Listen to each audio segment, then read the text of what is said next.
Bismillahirrahmanirrahim. Assalamualaikum warahmatullahi ta'ala wabarakatuh. Alhamdulillahi rabbil alamin. Salatu wassalamu ala rasulillah wa ala alihi wa ashabihi wa mawalah. Subhanaka la ilma lana illa ma 'allamtana innaka antal alimul hakim. Rabbi shrah li sadri wa yassir li amri wa hlul 'uqdatam min lisani yafqahu qawli. Rabbi yassir wa la tu'asir. Amma ba'duhu fa ya ibadallah ittaqullah.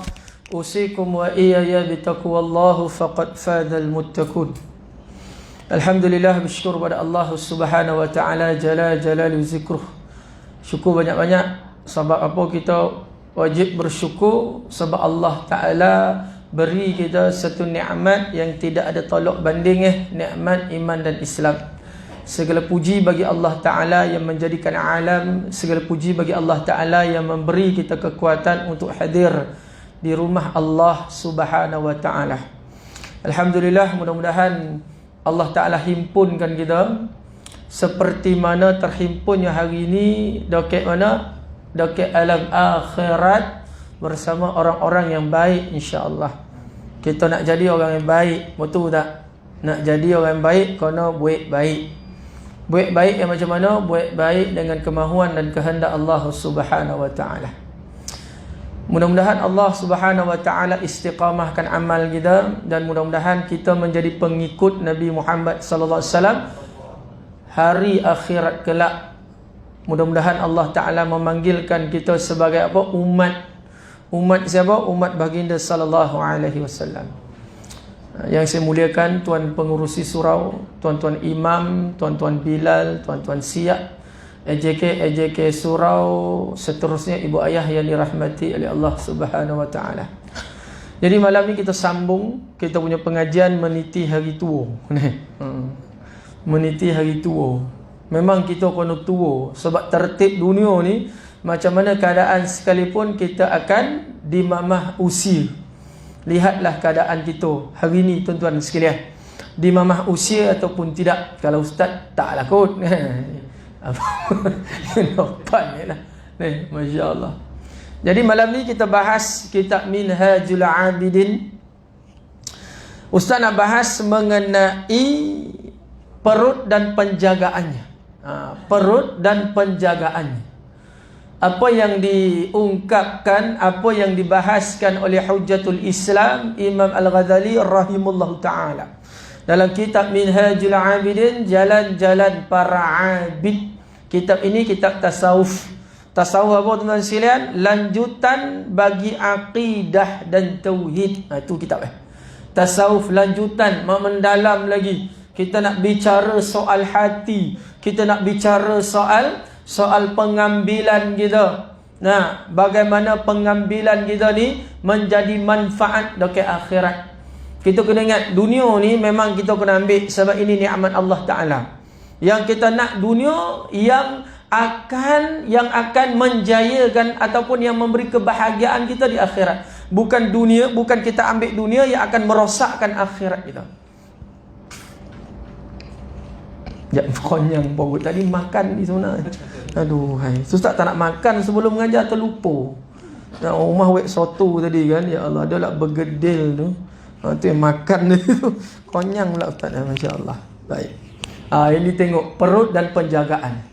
Okay, kalau sebelum kita tahu, kalau kita ambil benda haram, kita tahu haram Allah Taala larang. Nah, apabila disebut haram Allah Taala larang. Ini dalam kitab Minhajul Abidin ada 10 bondo yang mudarat, kita ambil bondo yang halal, ibu ayah sekalian. 10 mudarat, ambil bondo yang halal. Kalau kita ambil bondo halal, dia ada 10 mudarat. Bondo ni tuan-tuan sekalian, dia bukan haram, dia bukan syubhah. Dia adalah bondo yang halal. Apabila kita ambil secara berlebih-lebihan, dia ada 10 mudarat. Mudarat itu kita nak bincang pada malam ini. Mudarat itu kita nak bincang pada malam ini. Apa kata Imam Ghazali? Maka inilah perkara yang wajib diambil perhatian berat. Adapun berlebih-lebihan makan yang halal, maka sesungguhnya ia membinasakan bagi para abid Para abid apa? Ahli ibadah. Para abid apa? Ahli ibadah. Dia akan memudaratkan ahli ibadah apabila mengambil yang halal itu secara berlebihan. Jadi kita yang halal ni pun kita kena apa? Kita kena jago-jago. Bukan tak boleh ambil, kita ambil yang halal, tapi kena jago-jago.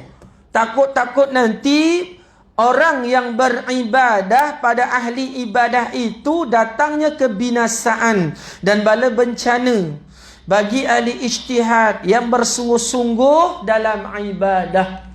Kalau kita bersungguh-sungguh dalam ibadah, maka peliharalah bondo yang halal. Tu deh. Pelihara bondo yang halal. Haram syubhah kita tolak. Kita tak nak haram dan syubhah. Ini yang halal. Kenapa mudarat yang halal itu? Kenapa mudarat? Macam mana boleh jadi mudarat? Sesungguhnya saya telah meneliti. Saya siapa? Pengarang lah. Pengarang siapa? Imam Abu Hamid bin Muhammad Al-Ghazali.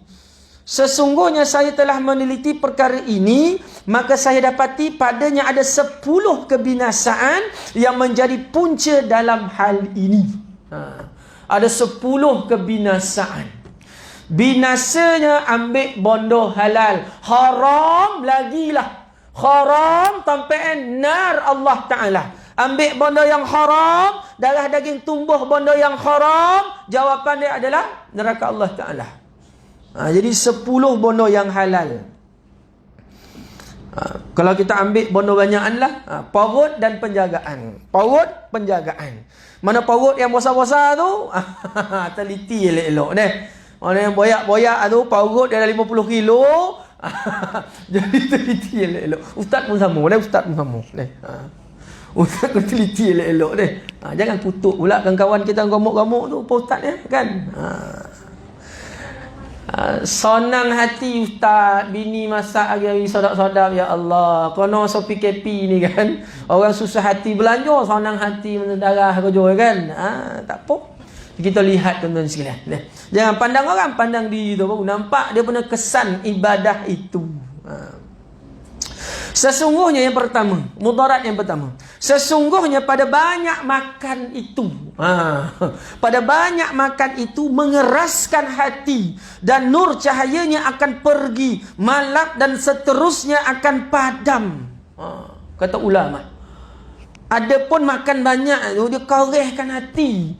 Lepas tu nur cahayanya akan pergi. Makan yang apa ni? Makan bondo yang kita tak tahu. Kita main sabat bondo tu.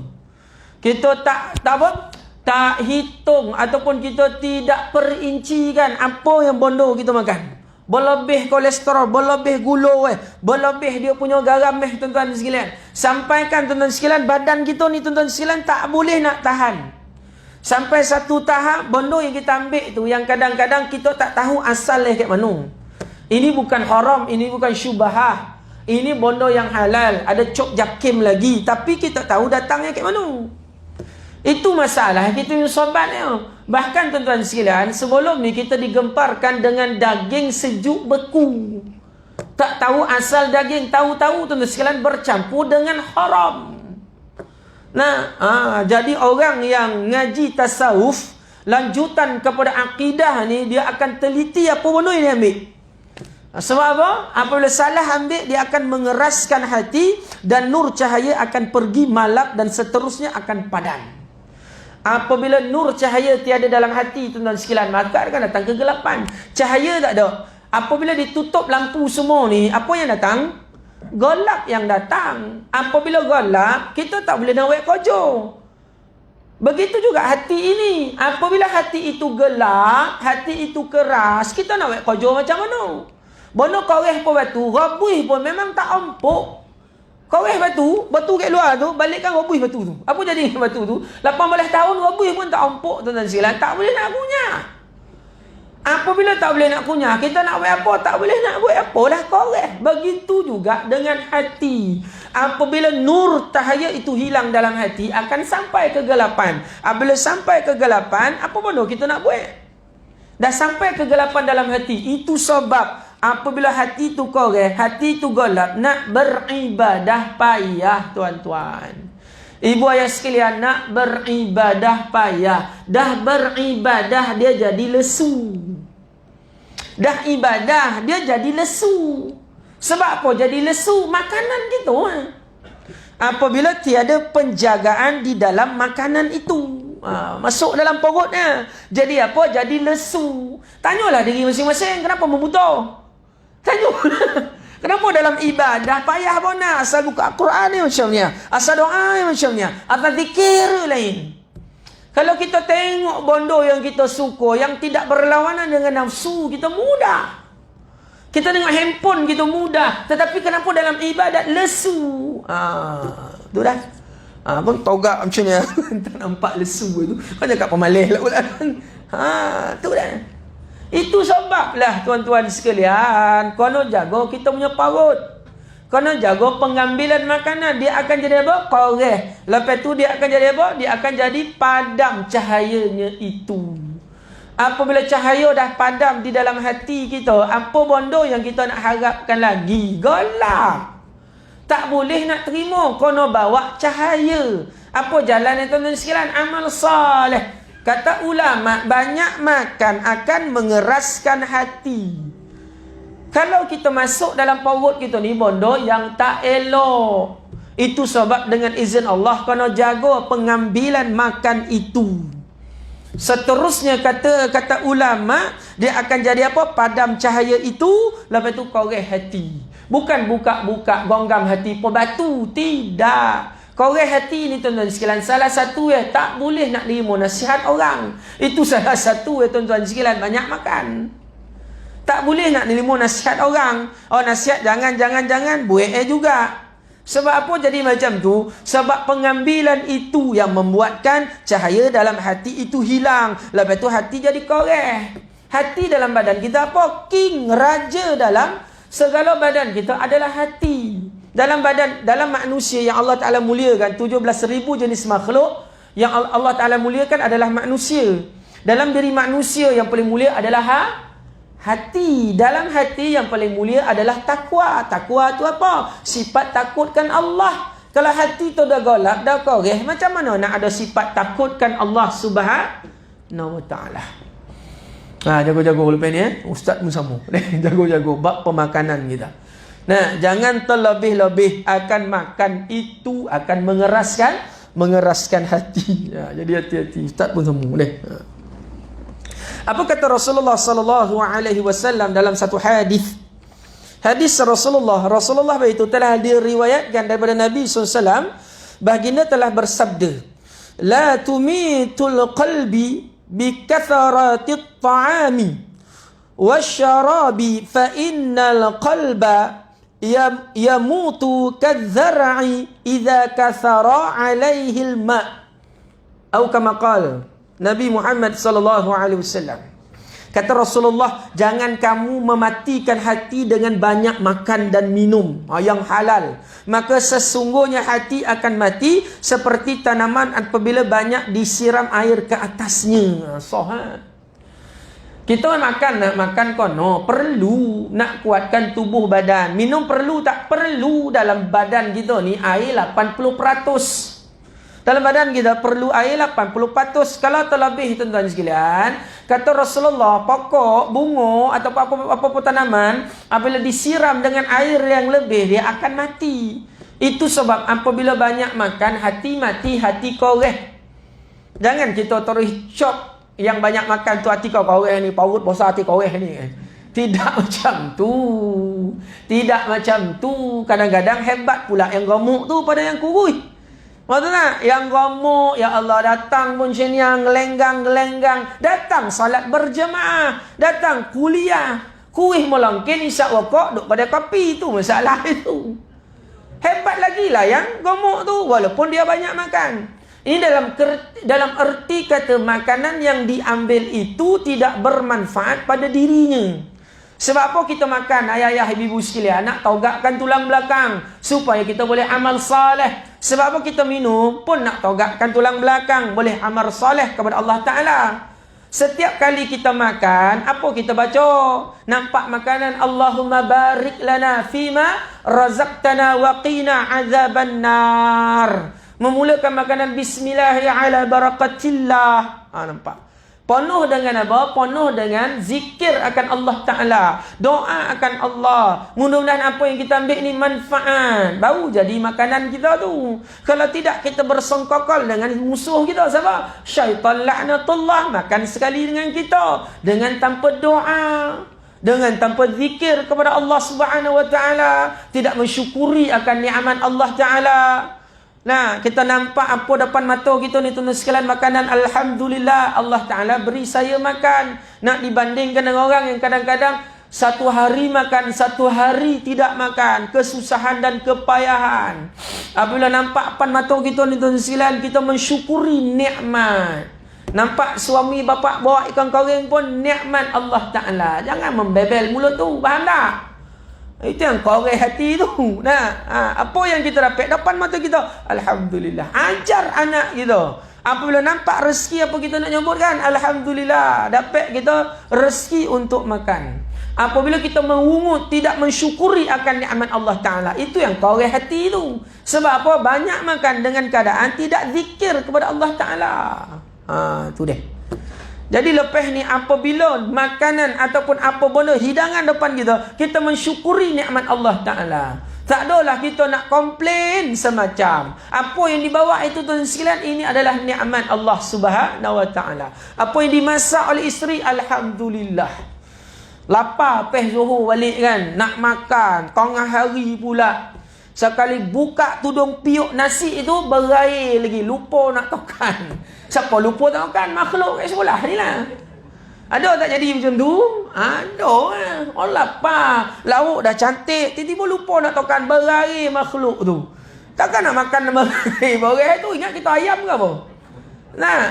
Jadi orang yang baik apa silan tak apalah. Sebab ini adalah qada dan qadar. Takkanlah makhluk tu sengaja tak tokan. Dia terlupa lah tu. Nampak? Kita nak apa?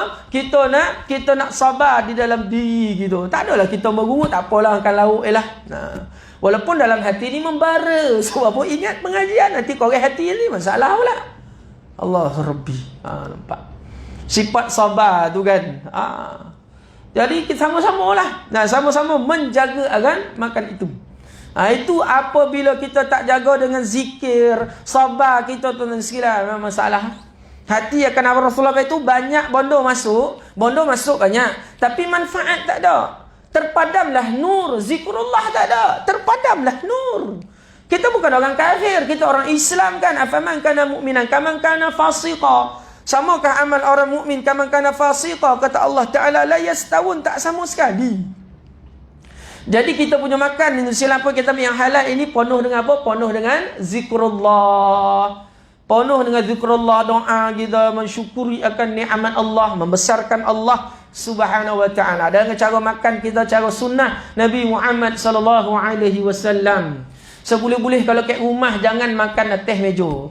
Memanglah tak makan atas meja. Makan tu tak atas meja, duduk atas kursi. Okey, seboleh-boleh duduk mana? Duduk bawah. Sunnah Nabi sallallahu alaihi wasallam, seboleh-boleh duduk bawah.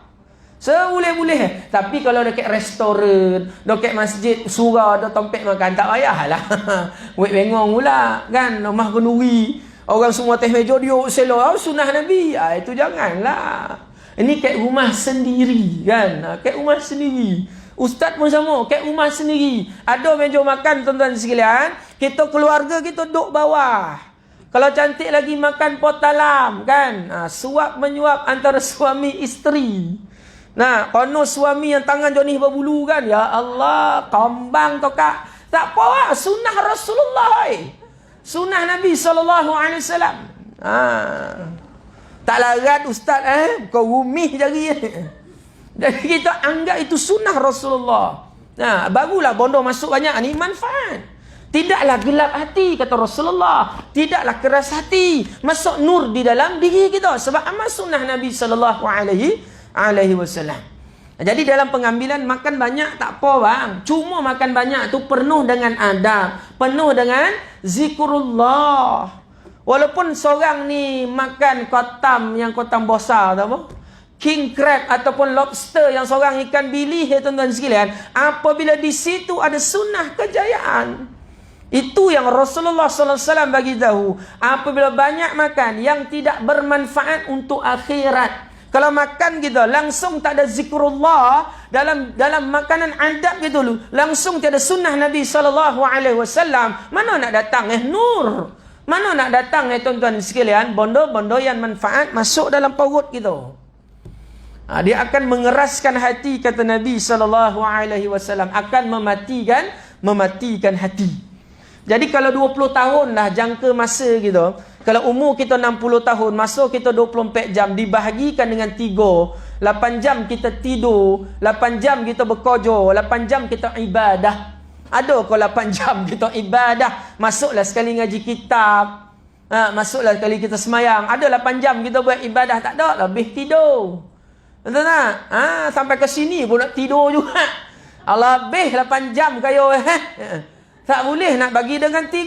Kalau ambil 8 jam lah, busuk-busuk lah ambil 8 jam lah. Konon tuan-tuan sekalian, koncing berak makan tidur gitu, ambil lah 8 jam. Kalau 8 jam itu tidak diselangi dengan sunnah Rasulullah, umur 60 tahun, 20 tahun rugi macam tu kan. Kalau umur 30 tahun, 10 tahun rugi macam tu kan. 10 tahun nak dikatakan 10 tahun tu tidak memberi manfaat. Tidur itu sunnah, makan pun tidak sunnah Nabi sallallahu alaihi wasallam. Itu tak masuk dalam jamban lagi. Tak masuk dalam jamban memokak-mokak, menyanyi-nyanyi dalam jamban. Dalam jamban boleh burak. Dalam jamban isteri boleh minta resipi dengan suami. Bang nak masak apa bang? Ikut kau lah, mokak lah kau, nampak. Bergurau pula dalam jamban. Itu tak masuk tu lagi. Tak belajar nak meneran macam mana, nak mencangkung. Semua Islam ajar kan. Islam ajar akan keseluruhan sunnah Rasulullah bang. Rasulullah ajar sampai masuk jamban ajar. Jikalau masuk jamban itu kita buang air hari-hari tu berak. Siapa hari ni 40 hari sekali tu berak? Tak ada, makan terdahanya. Lagi-lagi PKP ni nak ke mana dah tak boleh kan. Muntunjul alhamdulillah, ceramah boleh, salat beramai ni boleh alhamdulillah. Syukur alhamdulillah, nak dibandingkan negeri-negeri lain kan. Duk menghadap makhluk tu lah tuan-tuan sekalian. Kadang-kadang loyo makan itu, makan ini. Jadi masuk tanda banyak kali ya. Apabila kita tidak ikut sunnah dalam kehidupan kita, Allahu Rabbi. Tidur kita hari-hari tidur kita hari-hari. Bangkit sebelum subuh, tidur sebelum pukul 10. Atau selepas pukul 10 kita tidur dah. Ambil lah tidur kita sila ambil tadi lah 8 jam masuk-masuk semua. Kalau tidur sahaja tak ikut sunnah, habis pahala kita, sia-sia saja. Itu yang Rasulullah SAW bagi tahu, apabila dalam pemakanan kita, apabila tidak ada zikrullah, benda tu akan jadi sia-sia. Banyak makan tak ada masalah. Ambillah makanan asalkan bermanfaat. Makanan itu penuh dengan zikrullah, ikut sunnah.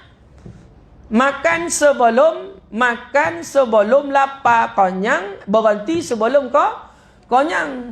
Kita sehabis mungkin. Perut boleh terima, tokak dah tak nak. Kalau tokak boleh bercakap lah tuan-tuan sekalian, ya Allah, tak tahu dia komplain macam mana. Mentah darai sekomuk ni. Tokak lah. Perut boleh lagi. Tokak dah. Perut tak boleh terima. Tokak ni tuan-tuan sekalian nak lagi. Tetapi apabila kita ikut sunnah Rasulullah sallallahu alaihi wasallam, insya-Allah itu sebab bab pemakanan Rasulullah jago. Dada dengan perut Nabi sekata. Mandi luncuh hai ke bawah. Dada perut Rasulullah sekata. Maknanya dada dengan perut ni sama. Macam ustaznya.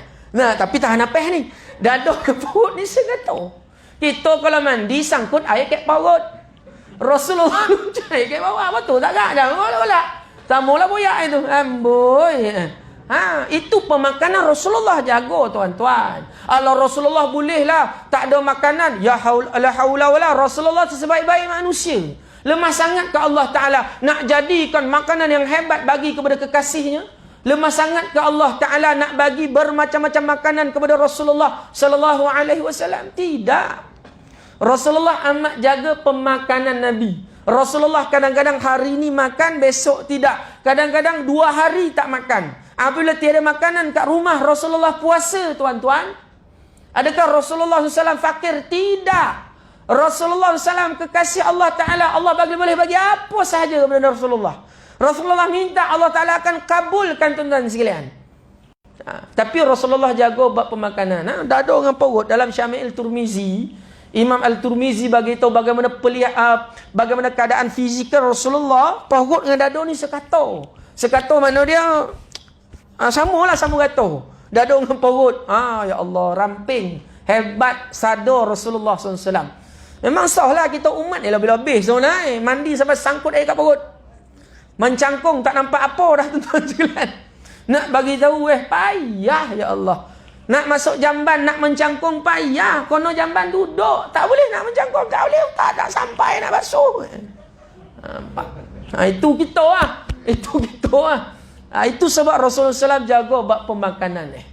Jadi membincang bab ni memang kena stepek kat muka lah. Sama lah orang cakap ni. Jadi nak bagi tu kita ni sama-sama jaga pemakanan kita. Makan banyak, apabila makan banyak diselangi dengan sunnah, insya-Allah tuan-tuan sekalian, sihat tubuh badan kita.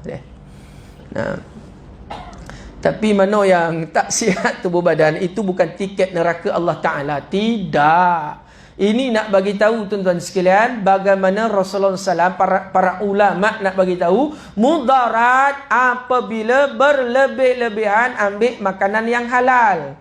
Kalau kita ambil makanan yang halal, tak ada zikrullah, hati kita akan golap. Lepas tu hati kita akan korek. Tak ada nur dalam hati. Payah nak ibadah. Sungguh-sungguh payah. Kalau masuk bondo yang dia halal tetapi tidak halalan tayyiban mubarakan. Dia tidak apa, dia tak tayyib. Bondo tu tak baik. Tak rahmat Allah Ta'ala.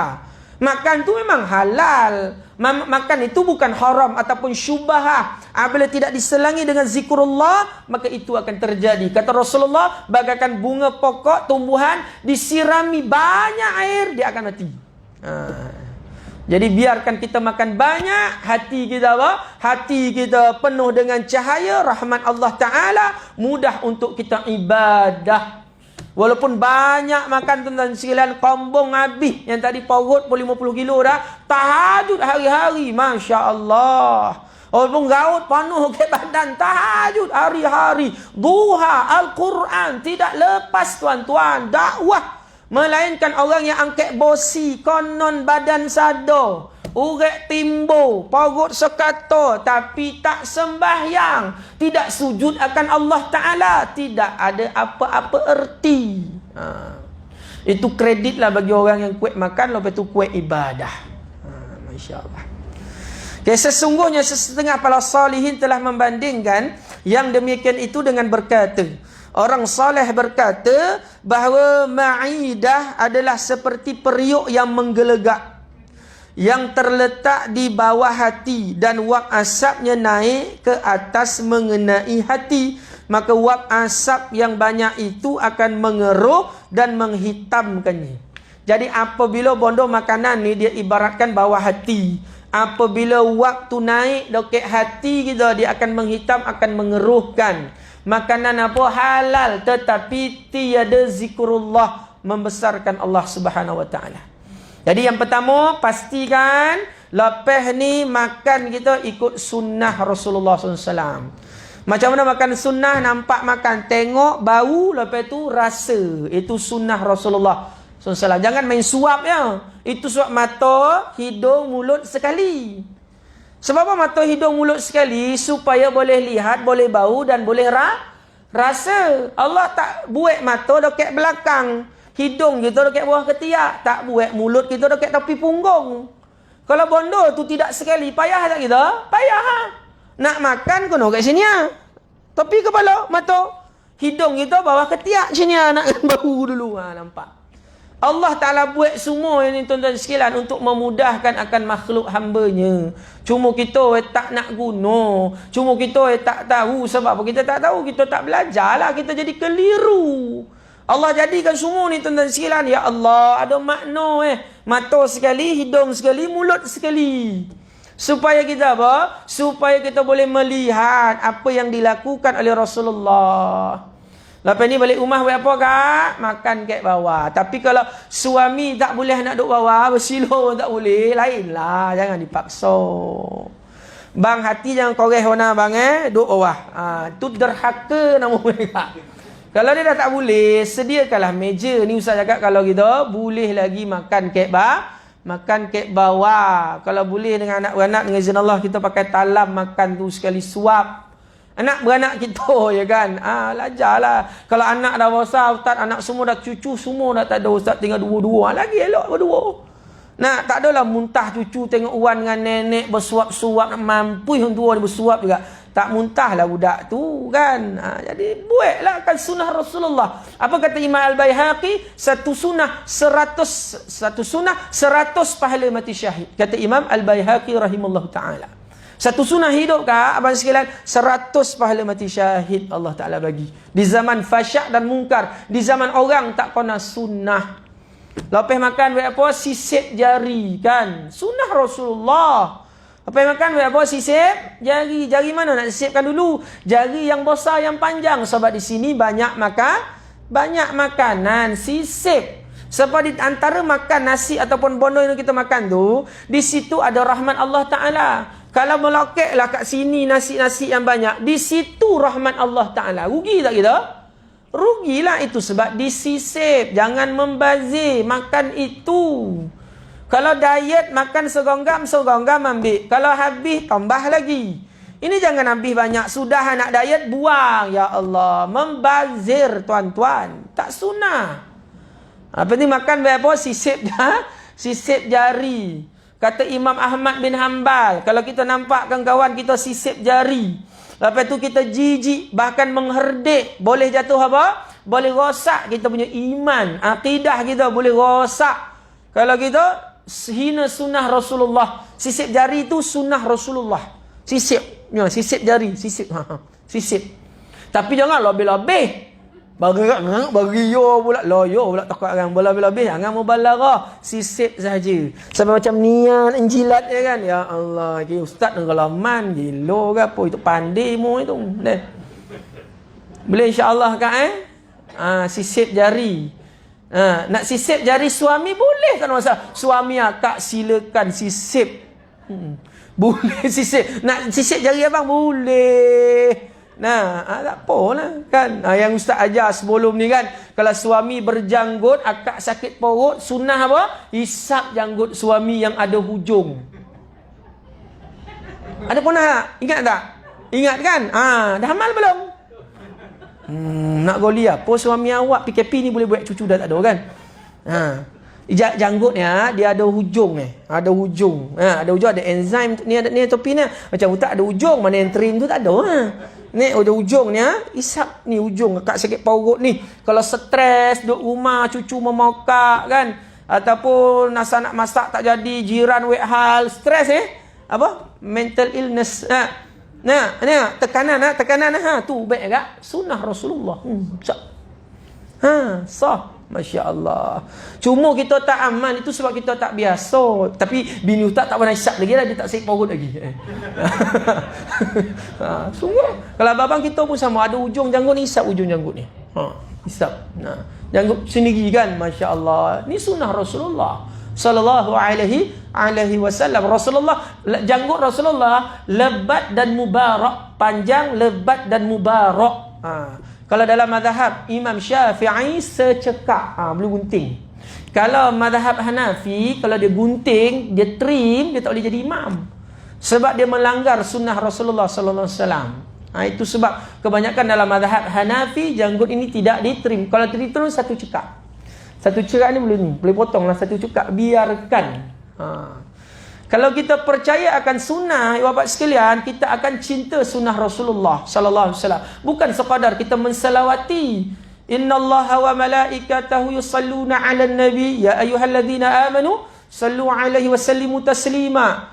Allah Taala dan malaikat mensalawati kepada baginda sallallahu alaihi wasallam. Kita pun disuruh bersalawat kepada Rasulullah, bukan sekadar pada mulut. Kita nak amal dengan amalan badaniyah. Itu yang kadang-kadang kita masalah kepahaman kita nak mencintai Rasulullah. Kita mencintai Rasulullah bukan dengan batang tubuh sahaja, bukan dengan lisan, dengan kalbu sahaja, dengan ibadat badaniyah, dengan fi'li itu. Jadi apa? Tunggu lagi. Dengan insya-Allah nanti boleh amal. Malam ni lah start boleh insya-Allah. Cari janggut suami malam ni start. Malam ni mula, okey buat apa? Sekarang dengan izin Allah kita ni cuba makan kat bawah kan, sebab ini sunnah Rasulullah dalam keadaan bersila.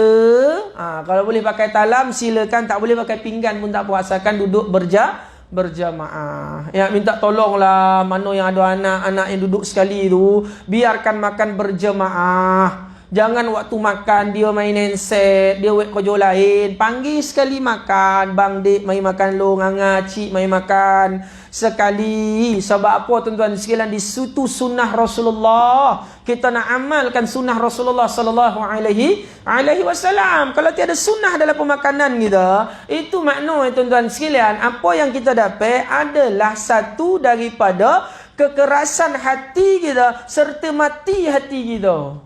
Itu sebablah dalam keadaan pemakanan kita nak amal sunnah Nabi sallallahu alaihi wasallam. Itu yang pertama kata Rasulullah. Hati akan jadi apa? Hati koreh, lepas tu nur itu terpadam. Okey, yang kedua.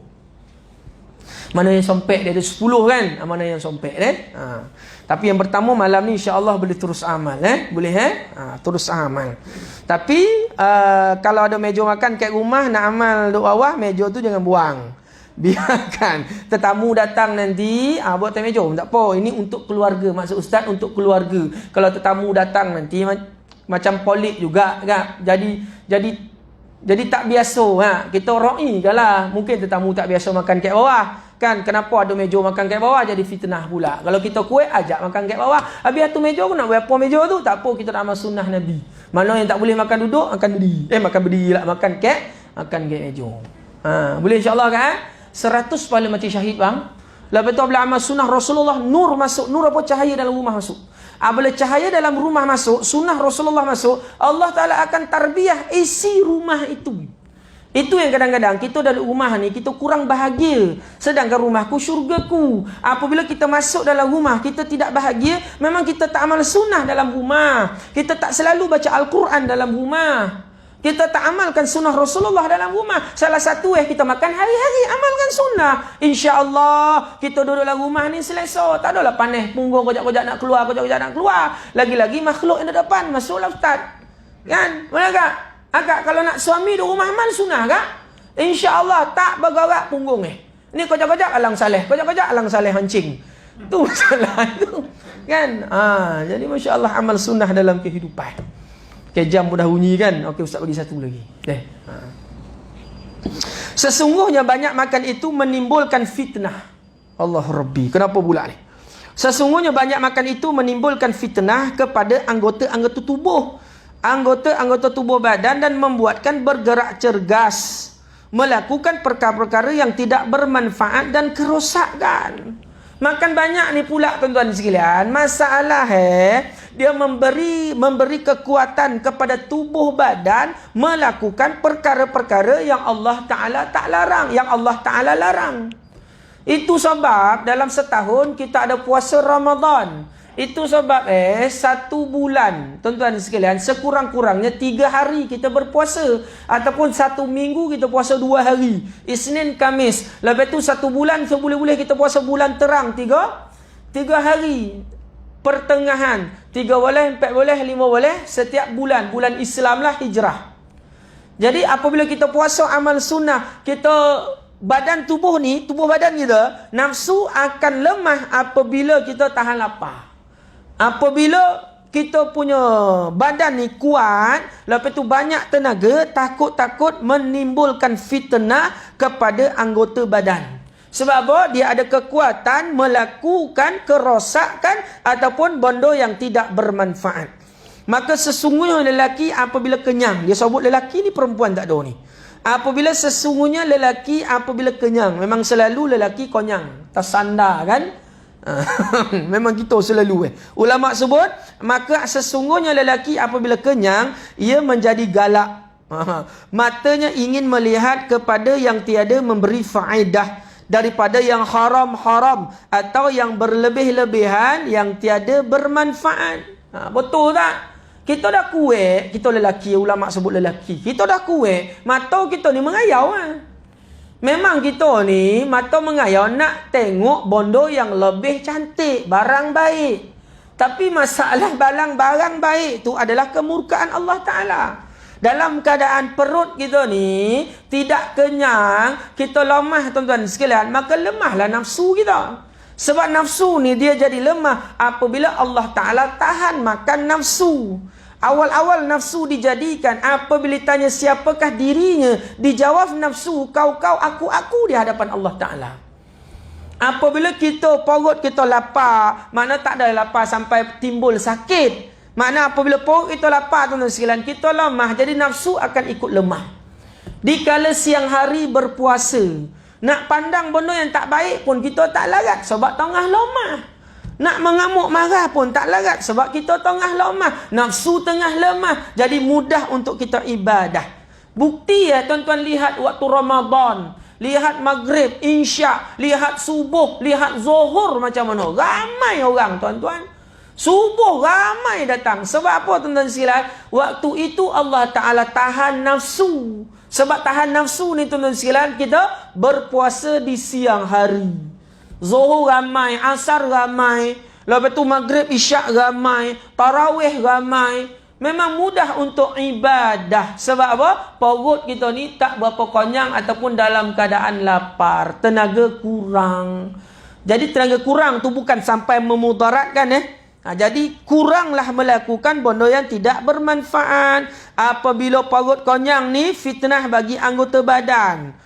Buat benda yang tak elok dan telinganya ingin mendengar yang sia-sia dan lidahnya ingin bercakap-cakap yang tidak berfaedah dan kemaluannya bangkit untuk memuaskan nafsu syahwatnya dan kakinya berjalan menuju ke tempat-tempat peleseran. Apabila makan konyang bona, ambil benda halal banyak bona konyang makan, jadi kita kuat nak pergi tempat yang tak elok. Apabila tahan makan ni, nafsu pun kurang. Kuat makan, nafsu dia lebih. Nafsu jadi kuat. Sekiranya lelaki itu lapar, nescaya semua anggotanya menjadi tenteram. Tidak bernafsu untuk mengerjakan sesuatu daripada perkara-perkara yang haram dan sia-sia, serta tidak bergerak cergas untuk melakukan perkara-perkara haram dan sia-sia tersebut yang disebabkan oleh rangsangan makanan itu. Ini dia punya mudarat. Jadi apabila kuat makan, banyak benda masuk, jadi anggota badan pun jadi fitnah. Anggota badan itulah tangan, mata kita, akal kita, lepas tu mulut kita. Sedangkan tuan-tuan sekalian, benda yang Allah Ta'ala bagi ni, Allah Ta'ala akan hisap dekat akhirat nanti. Apa yang Allah Ta'ala bagi, macam mana kita gunakan. Sesungguhnya telah berkata Ustaz Abu Ja'far rahimullahu ta'ala, sesungguhnya perut itu satu anggota. Sekiranya ia lapar, nescaya kenyanglah lain-lain anggota. Yakni diamlah anggota-anggota itu. Maka ia tidak akan meminta daripada anda sesuatu. Sekiranya ia kenyang, nescaya laparlah lain-lain anggota. Kesimpulannya adalah sekiranya perbuatan seorang lelaki itu dan begitu juga segala perkataannya mengikut kepada makanan dan minumannya, jika masuk makanan yang haram ke dalam perutnya, nescaya keluarlah yang haram daripada perbuatan dan perkataannya. Jika masuk yang berlebih-lebihan, ini yang kita makan yang halal tu, nescaya keluarlah yang berlebih-lebih pula, seolah-olah makanan itu benih perbuatan-perbuatan dan perbuatan-perbuatan itu merupakan tumbuhan yang lahir dari benihnya. Ustaz Abu Ja'far ni seorang yang alim. Dia bagi tahu apabila perut konyang, tuan-tuan sekalian, yang lain akan lapar. Apabila perut lapar, anggota lain akan kenyang. Apabila anggota lain akan kenyang, dia tidak meminta-minta kepada kita, kata Ustaz Abu Ja'far. Dan apabila perut itu kenyang, yang lain lapar. Apabila yang lain tu lapar, dia akan meminta-minta sesuatu kepada kita. Itu yang membuatkan anggota itu jadi fitnah. Jadi kesimpulan dengan izin Allah, laparkan perut, bukan laparkan perut sampai memudaratkan jiwa dan diri kita. Jadi lapar perut ni mubalaghah, jangan berlebih-lebihan, dan sekadarnya masuk dalam perut kita dengan hifaz pun sekadarnya. Kalau masuk banyak, anggota lain akan lapar. Apabila anggota lain akan lapar, menjuruskan kita buat benda yang tak elok. Ini bukan nak bagi tahu satu benda yang makan banyak, anggota terus buat benda yang tak baik. Tidak. Ini nak bagi tahu mudarat. Jadi dengan izin Allah, kita jaga-jagalah. Apabila perut dah konyang, yang lain lapar. Apabila yang lain lapar, dia akan meminta-minta melakukan sesuatu. Meronta-ronta lah, perut dah kenyang. Diamlah makhluk tu kat sini. Jadi yang lain itu meronta-ronta. Dia minta dengan kita, kadang-kadang meminta benda yang tidak sepatutnya. Dia minta kita benda yang tidak sepatutnya. Itulah ulama bagi tahu fitnah kepada anggota badan jikalau perut kita lebih masuk benda yang halal. Jadi insya-Allah malam ni dapat 2 tak boleh nak lebih-lebih kan. Dapat 2 sebab tak dapat nak lanjut sebab ada SOP kan. Kita kena berhentilah dengan izin Allah. Jadi mudah-mudahan Allah Ta'ala rahmat akan pengajian kita pada malam ini. Kita dapat 2 sahaja. Yang pertama sekali, makan banyak ni akan mengeraskan hati, akan hilang nur. Yang kedua, makan banyak ni akan memberi kemudaratan ataupun fitnah pada anggota badan yang lain. Ataupun makan banyak ni tuan-tuan sekalian, bukan makan banyak, kita ambil bondo yang halal ini secara berlebih-lebihan. Jadi awal Ustaz beritahu, dalam rumah kita lepas ni, kita nak makan, hidupkan sunnah Rasulullah sallallahu alaihi wasallam. Sekian saja aku li qauli hadza, astaghfirullah wa lakum. Assalamualaikum warahmatullahi taala wabarakatuh. Wallahu a'lam.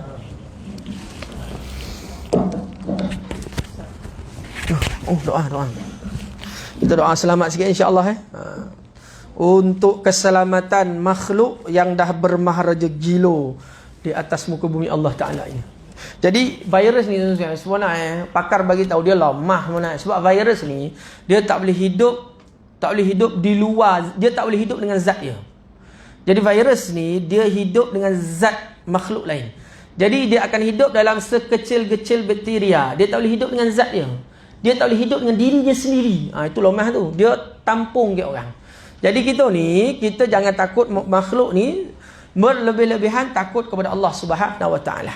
Jadi kita doa selamat ni, kita minta Allah Taala, Allah yang jadikan, Allah Taala yang turunkan makhluk ni, Allah Taala yang jadikan makhluk ni.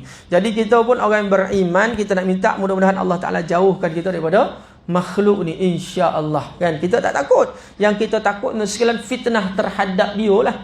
Fitnah terhadap kita. Apabila kita takut makhluk ni mubalaghah berlebih-lebihan, akan menjadilah tuan-tuan sekalian satu rosaklah akidah kita. Jadi kita tak takut, kita berdoa selamat ni sebab apa? Kita minta dengan Allah Taala jauhi kita semua daripada malapetaka ini, insya-Allah. Ila hadratin Nabi Muhammad Mustafa Rasulullah sallallahu alaihi wasallam wa khususan ruhi almarhum almarhumah wal jami'al muslimin wal muslimat mu'minin wal mu'minat sya'uli lahumul Fatihah.